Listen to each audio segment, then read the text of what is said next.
Tere, mina olen Margus Tammeraja ja oleme siin täna Unified Posti Marekiga rääkimas teile, kuidas olla efektiivsem raamatupidaja, kasutades e-arveid. Ja alustame vast sellisest väikesest ülevaatest, et kes konkreetselt mina lektorina olen raamatupidamise eriala lõpetanud, nii et tunnen hästi valdkonda ja ühtlasi ka raamatupidamisbüroo Robbie & Bobi omanik ja varasematel aegadel hästi palju ka e-arvetega tegelenud. Ja vaatame siis üle, et kuidas olla ise efektiivsem raamatupidaja, kuidas aidata olla efektiivsem ettevõtjatel ja kuidas e-arved selles osas praktiliselt meid abistavad. Aga enne veel, kui me asume tänapäeva juurde, mõtleks korra, et mis see raamatupidamine maailma ajaloos üldse on olnud. Ehk siis ennemuistsetel aegadel umbes 5000 aastat tagasi salvestati asju savitahvlitele. Ja see savitahvel, mida me praegu ekraanil näeme, on põhimõtteliselt laokaart. Ehk siis, kui me vaatame nüüd kaasaegsemat raamatupidamist, kus ütleme siis 500 aastat tagasi see kahekordse kirjendamise printsiip välja mõeldi ja puha, siis tänapäeval määratleb raamatupidamist suuresti see, et kuidas kõiki neid tarkusi rakendada arvutite peal. Aga see loogika iseenesest, et me midagi salvestame, mingi majandustehingute asju kirjendame, on ikka seesama 5000 aasta vanune. Ja kui nüüd vaadata selliseid arveid käesolevast sajandist, on võimalik ka väljastada paberi peal arveid ilusas käekirjas ja puha. Aga loomulikult me seda väga teha ei taha, sest ega see oluliselt ei erine sellest Mesopotaamia savitahvlile kribamisest. Nii et tänapäeval räägime pigem e-arvetest. Aga raamatupidamisest kui sellisest paari sõnaga ka, et miks üldse raamatupidamine on oluline, on puhtalt sellepärast, et keegi peab ju aitama ettevõtjal selle seadustest ja maksualastest kohustustest tulenevate asjadega toime tulla. Ja siin ongi raamatupidajatel hästi oluline roll. Ja teisest küljest on raamatupidaja just nagu ka nõustaja, kes aitab ülevaate saada oma majandustegevusest. Ja võib-olla täpsemalt öeldes on raamatupidaja ka see nõustaja, kes ütleb, milliseid protsesse, millisel moel oleks kõige optimaalsem rakendada ja milliseid digitaalseid lahendusi selleks pakutakse. Samuti aitab raamatupidaja tõlgendada majandusseisu läbi bilansi, kasumaruande ja muude näitajate. Aga selleks, et ettevõtjal oleks rohkem tuge, tuleb ka mõelda sellise optimeerimise peale, et millised kulud näiteks ettevõtlusse lähevad, mille pealt tuleb mingi erisoodustusmaks ja nii edasi. Ehk siis maksuriskide minimeerimine on puhas raamatupidajate teema. Ja kokkuvõttes raamatupidaja peab hoolitsema selle eest, et ettevõtja saaks keskenduda oma põhitegevusele ehk hoida tema halduskoormus võimalikult madalal. Ja samas raamatupidamise tulevikus võivad eksisteerida iseenesest mis tahes tehnoloogilised lahendused, aga see olemus jääb ikka samaks, nagu ta oli põhimõtteliselt 500 aastat tagasi. Ehk siis senikaua, kui eksisteerivad ettevõtlus, maksustamine, on kindlasti ka seda raamatupidamist kui sellist vaja. Ja raamatupidaja on ka targa tellija rollis, ehk tema on üks nendest, kes ütleb, kuidas peaksid need uuendused toimuma, mis meie valdkonnas, näiteks tehnoloogias, on võimalikud. Ehk siis mitte IT-inimesed ei tule meile asju ette ütlema, vaid meie kui raamatupidajad küsime IT-inimestelt, et palun rakendage uusi võimalusi ka meie valdkonnas. Mis tähendab, et tulevik on iseenesest meie teha ja meie kui raamatupidajad oleme ise selle tuleviku suunajad ja eestvedajad. Ja kui me seda kõik üheskoos hästi teeme, siis me võime jõuda sinna reaalajamajanduse kanti, kus siis Internet of Businessis või võrgustunud raamatupidamine, mis tugineb ühtsetel standarditel, on võtnud üle kogu senise arvestuse, mis on olnud üsna tükeldatud. Ja samuti need ühtsed standardid võimaldavad meil minna üle ka andmepõhisele aruandlusele, ehk siis näiteks e-arvest saadavad andmed võivad siirduda raamatupidamise kirjenditesse ja kirjenditest edasi juba näiteks käibedeklaratsioonile või tulu- ja sotsiaalmaksu deklaratsioonile. Ja see võimaldabki saada sisuliselt reaalajas ülevaate kogu majandusest, juhul kui ka raamatupidamise kirjendipõhine aruandlus riigis tööle läheb kunagi, mis võimaldab ka siis ettevõtte majanduses toimuvad väärtusahelad teha läbipaistvaks ja nähtavaks. Ja raamatupidaja roll on siin jätkuvalt ikkagi olla see nii-öelda väärtusloome suunaja, see, kes paneb asjad kirja nii, kuidas nad on. Ja kuidas siis olla tõhusam raamatupidaja?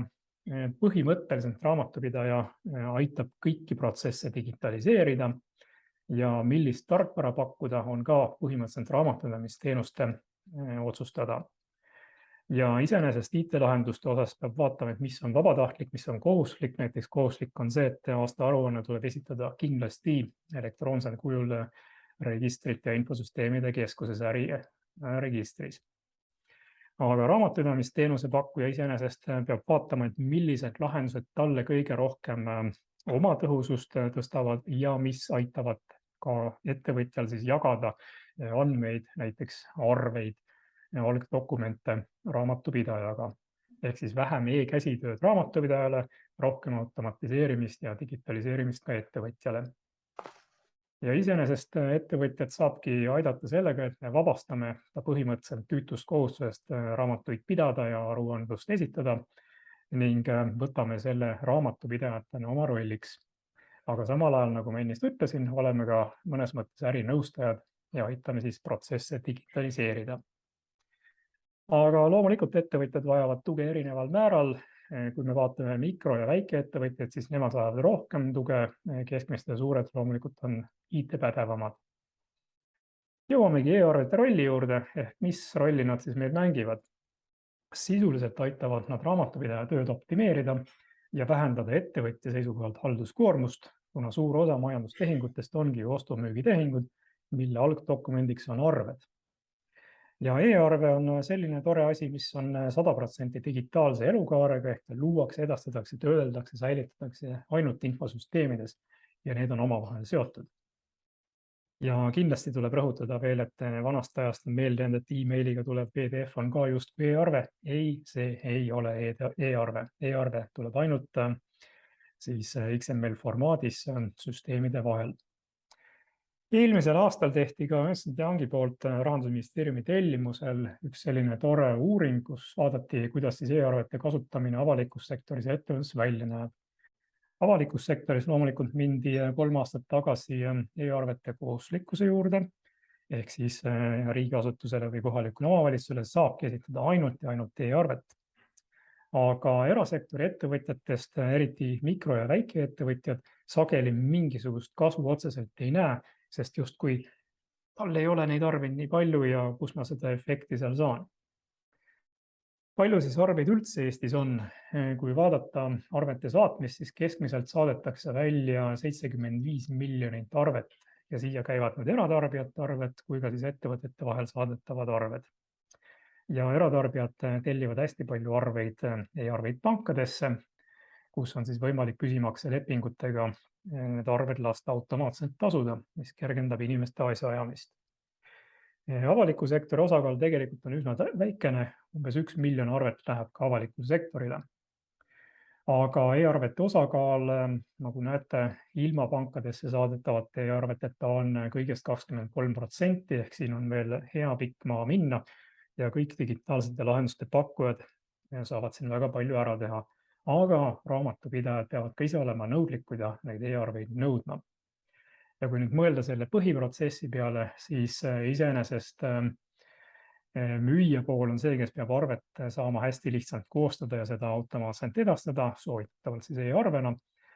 Ja ostja pool peab siis saama arve kätte ka samamoodi võimalikult automaatselt ilma igasuguste e-postkastide ja muude vahekihtideta. Ning kui arve peal on kõik andmed kvaliteetselt korrektsed, siis toimub arve kooskõlastamine kiiremini, maksmine kiiremini ja ka raamatupidamiskirjendi tegemine on võimalikult automaatne. Ja liikudes edasi, siis väike selline skeem ka veel siia juurde, et arved koostatakse valdavalt majandustarkvarades. On nad siis mingid lihtsamad raamatamisprogrammid või hoopistükkis portaalid, millest täna siin räägitakse Unified Posti lahendusest ka. Ja suuremad ettevõtted loomulikult neil on oma billingu rakendused, mis siis koostavad arved oma süsteemides ja edastavad operaatorite kaudu. Ja nagu näha, siis operaatorite kaudu edastatakse üsna suur osa, aga täna paraku valdavalt liiguvad veel arved ikkagi e-posti ja PDF formaadis. Ehk siis e-arvete osakaal peaks muutuma oluliselt suuremaks. Aga õnneks oleme lahti saanud peaaegu täielikult igasugusest tavapostiga edastatavatest paberarvetest. Ja vastuvõtu poolel muidugi veidi kirjum pilt, et kui see PDF saabub emailiga ikkagi, siis tuleb seda digiteerida. Ehk e-arvet töötlemist ei vaja erinevalt PDF-idest, aga PDF-id siis tõepoolest läbivad veel ühe ekstra töötluse ja andmete tuvastuse. Ja Ernst & Youngi uuringus vaadati, et on igasuguseid takistusi, mis siis võivad ettevõtjaid panna nii-öelda mõtlema. Ja kui mõelda tehniliste takistuse peale, siis üks asi, mida toodi välja, on operaatoritega integreerimine, ehk siis minu majandustarkvara võib-olla ei suhtlegi operaatoriga. Samuti see majandustarkvara e-arve funktsionaalsus ei pruugi olla kõige mugavam. Ja samuti on toodud välja üsna palju ka kvaliteedi teemat, ehk siis e-arve standard, mis Eestis praegu kehtib, meie kohalik standard ei võimalda näiteks liita juurde akte või muid faile, mida on vaja saata tööde vastuvõtmiseks koos e-arvega. Samuti kaeblevad inimesed selle üle, et hirmus kallis on kõik, ehk siis kui sa e-maili paned PDF-iga teele ja see on tasuta ja on aastaid nii olnud, siis oi, nüüd ma pean maksma mingisuguse sendi või 8 või rohkemgi ja teenustasu on ikka liiga kõrge. See on selline hästi suhteline teema ja tuleb mõelda ka sellele, et kui palju ma oma aega näiteks kokku hoian, saates välja e-arvet või võttes vastu e-arvet. Ja kindlasti on suur teema ka teadlikkus, ehk siis inimesed lihtsalt ei teadvusta, et mugavad võimalused on olemas ja arvavad, et see on mingi õudne ja keeruline teema, et kuidas neid e-arveid saata vastu võtta. Tegelikkuses see on palju-palju lihtsam, kui kõik kardavad. Aga jah, nagu ennist oli öeldud, siis mikro- ja väiksed ettevõtted ei tunne ka seda motivatsiooni, kuna neil ongi õudselt vähe neid arveid, mida siis erineval moel välja saata.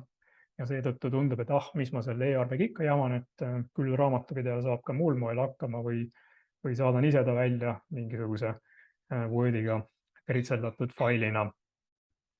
Aga kui mõelda kasu peale, siis üldine kasu on puht majanduslik, räägitakse isegi kuni 100 miljonilisest kokkuhoiust aastas, see on siis kokkuhoid terves majanduses tervikuna.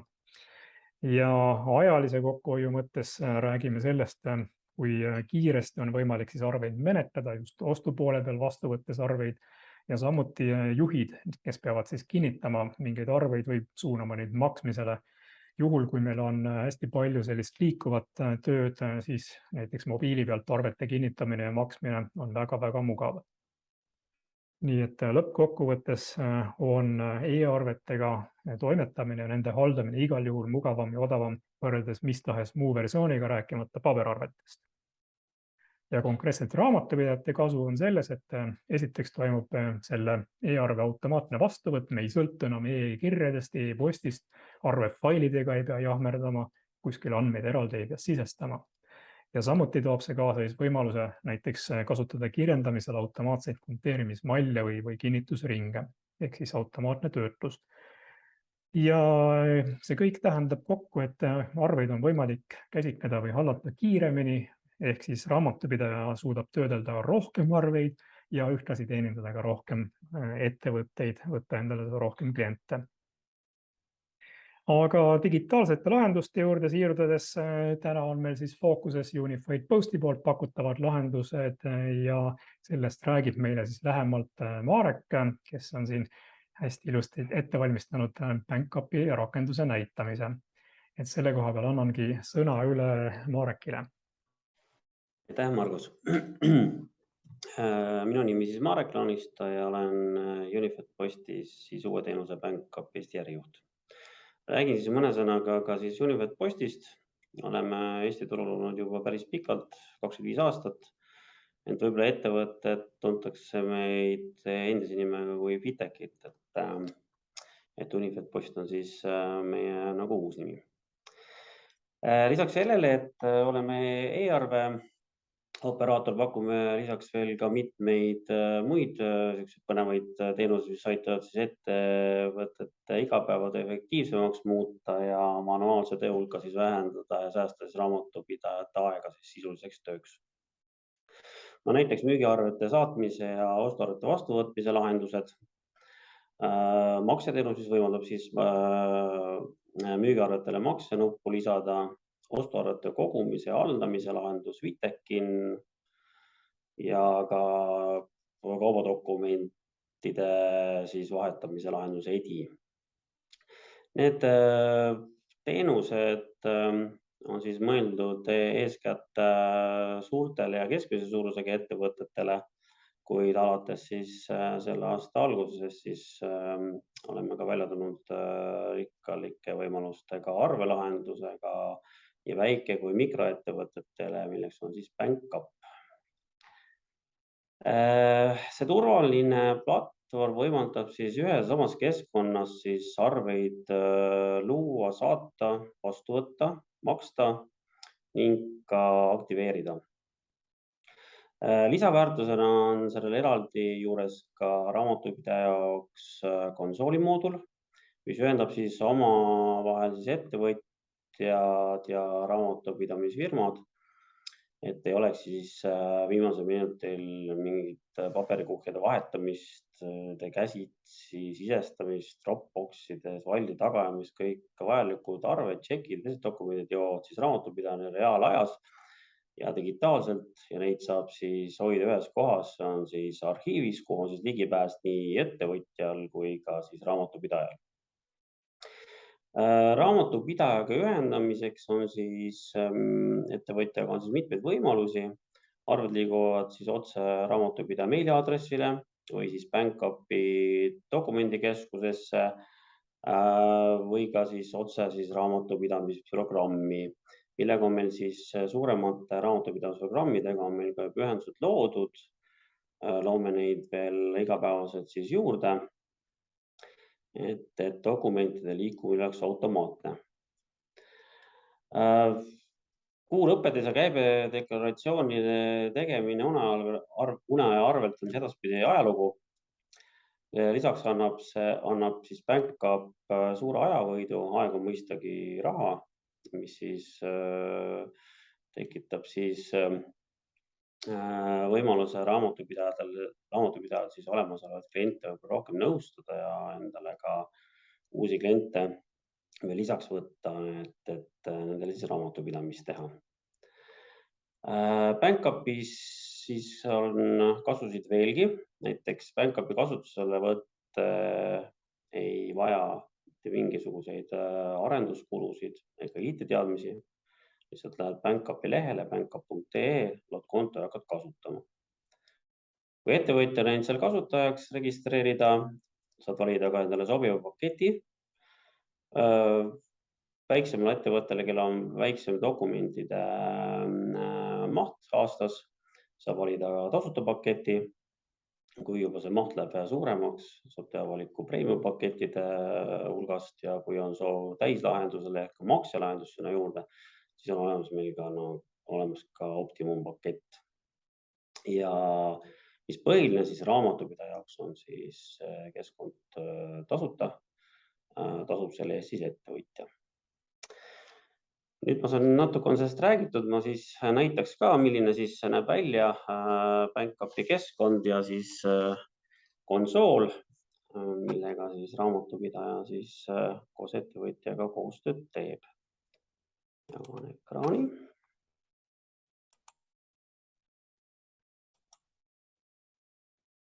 Nii, kas on näha? Nii, esmalt siis kui BankUp avada avaneb, siis töölaud. Märgin kohe ära, et siin üleval on olemas selline tore kohe selle menüüpunkti juures on selline tärn või selline täheke. See tähendab seda, et kui see nüüd aktiveerida, siis avaneb järgmisel korral, kui te avate keskkonna, avaneb täpselt see koht, mille te olete aktiivseks teinud. Ehk et kui ettevõtja soovib kasutada ainult näiteks müügiarvete saatmist, siis ei pea ta hakkama siit töölaualt liikuma menüüs eraldi enda soovitud menüüpunkti juurde, või tal kohaselt avaneb näiteks, kui ta paneb tärni müügiarvete juurde, avaneb kohe müügiarvete koht. Et see on selline mugav. Ma käin kiirelt selle üle, ma ei hakka väga detailidesse minema, kuna mu aeg on natuke siin piiratud. Et siin on ostuarvete pool. Ostuarveid saab siis eelnevalt valmistatud arveid arvutist ka siis üles laadida, samamoodi saab neid sisse skaneerida, aga siis osadeks jagada. Ja ostuarved saab siis vastu võtta siis erinevatest kanalitest, kaasa arvatud ka e-arve kanalist. Siis on müügiarvete pool.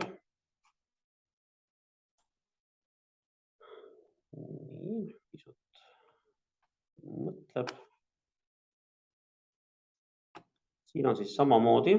Müügiarveid saab siis eelnevalt siis ettevalmistatud PDF formaadis arveid siis arvutis siis üles laadida ja saab ka siin koheselt uut arvet luua. Ma korraga näitan seda. Klikates siia peale loo uus arve. Siin on põhi kenasti olemas. Siin saab valida ka olemasolevate klientide seast, saab ka uusi kliente koheselt lisada, kui seda klienti ei ole veel kliendi nimekirjas. Ja siin allpool on ka siis arve koostamise pool, kus saab siis kõik vajalikud siis arveandmed sisestada ja arve salvestada. Müügiarved saab siis saata siis samamoodi erinevatesse kanalitesse ja mis kõige olulisem on ka siis e-arvena avalikku sektorisse. Lisaks on võimalus saata seda siis e-mailile, ka teistele siis BankUp keskkonna kasutada samasse keskkonda ja lisaks võimalus saata veel ka Soome ja ka PayPali võrgustikku. Nii, vaatame mis edasi, on siis pangakontod. Siin all on siis meie makseteenuse lahendus. Hetkel veel täismakseteenuse lahendus on meil tulemas. See peaks tulema oktoobri alguses. Sellega tekib võimalus siis saada endale meie IBAN konto, Unified Posti IBAN konto, kuna me oleme alates eelmisest aastast sertifitseeritud makseteenuse pakkuja, mis võimaldab siis müügiarvete puhul edaspidi kaasa panna maksenuppu ja ostuarvete puhul, kui te tasute oma Unified Posti IBAN kontol tasuda siis ostuarveid juba korraga, kui teil on näiteks 5 arvet, saate korraga ära märkida, saate korraga neid siis tasuda. Ja mis nagu raamatupidaja vaatest on kindlasti ka oluline, et saab siis edaspidi siis oma laekumised ja maksed siis nagu lihtsalt siin ilusti ära siduda. Et see on kindlasti jälle koht, kus saab ka aega kokku hoida. Liigun siis klientide tarnijate juurde. Siin on siis koht, kus saab siis tarnijaid ja kliente siis lisada, tekitada endale selline korralik kliendiportfell. Neid saab siis laadida hulgiga Excelist, tõsta Exceli importmall ja siit keskkonda laadida. Ja samamoodi saab siis lisada ka ükshaaval neid uusi kliente. Ma korraga näitan selle kohe ära. Klikates siia peale lisa uus klient. Siin avaneb kliendi vaade, hetkel ma vaatan siin natukene aeglane see süsteem, on siin kliendi leht. Esmalt soovitame kindlasti kasutada seda ülemist kasti, kus on see lubimärk ja siia sisestada ettevõtte või asutuse nimi, kuna selle taga on äriregistri liides, mis võtab koheselt äriregistrist vajalikud andmed külge, ennekõike arvekanali, mis on avaliku sektori puhul eriti oluline, see oleks e-arvekanal, et arve läheks õigesse kohta ja siis võib siin ka käsitsi lisada veel lisaandmeid, kontaktisikut, meiliaadressi, telefoni ja siit siis salvestada siis juba kliendi või tarnija andmed. Järgmiseks siis rakendused. Rakenduste all siis on siis raamatupidamis liidestamine siis konsooliga, mida ma ka kohe näitan. Ja siia alla veel tekivad meil ka tulevikus sellised nagu lisateenused. Selle aasta numbrises üritame siia saada ka Fitekin light versiooni, mis siis võimaldab arvet siis ka konteerida ja siis ka kinnitusringe siia lisada. Järgmiseks siis arhiivi osa, kuhu siis kogunevad siis nii ostu kui müügiarved. Ostuarved siis jõuavad siia, kui ostuarve tuleb sisse, te selle aktsepteerite, jõuate automaatselt arhiivi ja lisaks arhiivi jõudmisele liigute ka automaatselt teie raamatupidamistarkvarasse. Müügiarve puhul on siis samamoodi, kui te teete müügiarve valmis, saadate selle välja, jõuab see arve ka siia arhiivi ja lisaks ka siis koopia teie raamatupidamistarkvarasse. Vaatame korraga seaded üle. Seadet soovitan võib-olla esmalt kõigepealt paika sättida, kui olete keskkonda ennast siis ära registreerinud, kõigepealt ettevõtte andmed siis üle vaadata, et oleks kõik andmed siin paigas, ennekõike ka siis pangaandmed. Lisaks saate siit ka kasutajaid lisada, kui soovite ettevõttes, et kasutajate oleks rohkem keskkonnas. Ja siin on ka kõik muud seadistamised, mida ma siin nüüd kõike detaili ei hakka ära näitama. Ühe asja võib näitan ära, et ostuarvete puhul, mida ma enne ei maininud, on see, et üks võimalus on ka ostuarveid saada meiliaadressi kaudu siia keskkonda. Selleks peate siis seadistama siin ostuarvete alt ära unikaalse meiliaadressi, mida saate siis oma klientidele ja tarnijatele siis jagada, millele saates siis jõuab siis kenasti see ostuarve siia keskkonda. Selline siis on kiire ülevaade BankUpist ja näitan ka nüüd kiirelt ära ka kohe konsooli. Konsool on siis mõeldud teie raamatupidajale. Raamatupidaja siis loob oma ettevõtte siia. Kui raamatupidajal on ettevõtteid võib-olla mitu, siis saab ka neid rohkem lisada. Kui on ettevõtte raamatupidajal oma ettevõttesse lisatud, siis saab ta siia hakata enda kliente lisama, kellele ta siis raamatupidamist teeb. Ta saab lisada uusi kliente, kes ei ole ka täna BankUpis. Kui ta lisab need kliendid siia ära, saadab kutse läheb kliendile meili peale koos konto loomisega BankUpi. Klient saab tulla BankUpi, ennast siin ära registreerida ja ongi nagu side loodud siis ettevõtja ja raamatupidaja vahel. Ja samamoodi saab siis ka juba olemasolevaid BankUpi kliente raamatupidaja siia tõsta.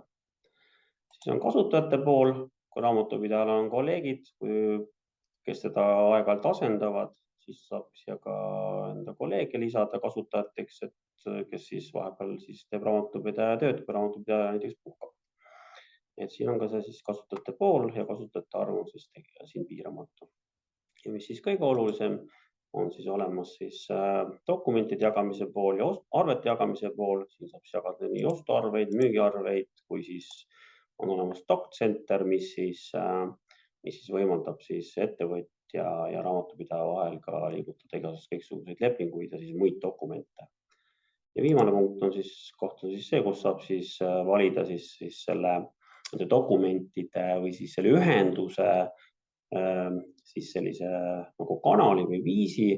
Neid on siis 2, täna hetkel on küll veel 3, aga üks on siin, üks kaob siin õige pea siin ära, aga jääb siis e-maili teel siis dokumentide arvete saatmine ja teine võimalus on siis kohe otse siis arvuti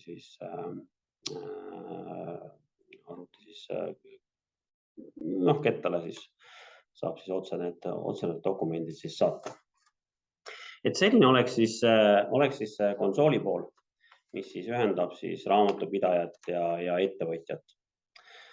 Võib-olla esmalt siis tundub võib-olla see kiire ülevaade, et keskkond on keeruline, aga olgem ausad, eks kõik keskkonnad on alguses võib-olla keerulised, et võtke ta lihtsalt aega harjumiseks ja peagi saate aru, et tegelikult on see keskkond lihtne, mugav. Teil on mõnus koostöö oma raamatupidajaga, teil on käsitööd vähem ja info liigub reaalajas ja digitaalselt ja te hoiate korralikult oma aega kokku. Nüüd aga, kui tekib küsimusi, siis on meil olemas ka selline tore teenindus. Ma näitan ka kohe ka kontakte. Saate meiega ühendust võtta, kui on mured. Meie teeninduse aadress siis teenindus@bankup.ee. Teenindustöötajad vastavad ka telefonile 6519 519. ja veebiseminari täna teeme, saate siis iga kell ka järele vaadata siis BankUpi blogis www.bankup.ee. Et see oleks siis minu poolt kõik, annan siis sõnajärje üle siis Margusele uuesti. Ja aitäh, Marek, väga hea, tore, kiire ülevaade BankUpist, BankUpi võimalustest ja kasutan siin meeldivat võimalust, et oleme online, et küsida paari küsimust raamatupidamise ettevõtte seisukohalt. BankUpi konsool, mis on siis mõeldud raamatupidajale, kas see on kasutatav ka raamatupidamisbüroos sellisel moel, et raamatupidamisbüroo võib kõik oma kliendid sinna konsooli siis ära määratleda? Ja ikka. Suurepärane ja see tähendab ka, et siis raamatupidamisbüroo kliendid, on nad siis mikro- või väikeettevõtjad, igal juhul saavad ka BankUpi konto, mis tähendab, et neil avaneb võimalus koostada juba ilusti e-arveid BankUpi keskkonnas, võtta vastu e-arveid, kes iganes siis nende tarnijatest neid saadab. Täpselt nii. Ja mainisid mitu korda ka seda, et on emaili aadressi võimalus, mis tähendab, et kui mõni tarnija ei ole jätkuvalt veel ise Unified Posti klient või BankUpis toimetamas, siis saab saata ka traditsioonilise e-posti teel ja see arve jõuab siis digiteerituna juba meie ostuarvete registrisse. Täpselt nii on. Mis tähendab, et raamatupidaja ja eriti just raamatupidamise ettevõtte seisukohalt kõik arved on siis ühtses süsteemis ja keskselt hallatavad. Täpselt nii. Ehk et kui ostuarve tuleb sisse, algab kohe digiteerimine ja raamatupidaja saab digiteeritud arve kätte. Üks digiteerimine on ka üks oluline nüanss. Võib-olla üks oluline asi võib-olla ka mul veel mainimata, et meil on BankUpi kõrval olemas ka sihuke tore äpp. Ehk et kõik arveid ja tšekke saab ka pildistada, mis jõuavad samuti kiirelt kohe BankUpi keskkonda. Te ei pea neid enam jooksma kuu lõpus ega raamatupidaja lauale viima, vaid teete pildi ära, ta läheb digiteerimisse ja raamatupidaja on ta koheselt käes. See on veel selline asi, mis aitab mõlemapoolset aega kokku hoida ja teeb reaalajas selle arvete liikumise väga nobedaks. Suurepärane. Ja kindlasti nii mõnigi meid vaatav raamatupidaja on mõelnud, kuidas need arved siis minu näiteks Merit Activasse või Standard Booksi või muusse raamatupidamisprogrammi satuvad? No need seadistused on täna meil täiesti tehtavad. Meil on ka mõned kliendid on näiteks Merit Activa kliendid, kellega me oleme need ühendused loonud. Kliendi poolt me küsime siis API key ja ID Meriti poolse ja sisestame need oma süsteemi ja sisestame ka ütleme siis mõned read ka siis BankUpi. Info liigub üle HTTP konnektori ja selliselt siis, kui juba see ostuarve siis sisse tuleb, nii kui siis klient selle aktsepteerib, siis liigub ta koopiaga automaatselt kohe siis Meritisse ja samamoodi see müügiarve puhul. Müügiarve on tehtud, klient saadab selle e-arve kanalisse välja, siis liigub ka automaatselt koopia Meritisse, et selle saab siis hiljem raamatupidamise siis ära teostada. Suurepärane. Aga tõmbame nüüd joone alla, meil aeg on otsas. Aitäh, Marek Plaanistoole Unified Postist. Mina olin Margus Tammera, Eesti Raamatute Kogu juhatuse esimees ja head e-arvetele üleminekut teile kõigile. Aitäh!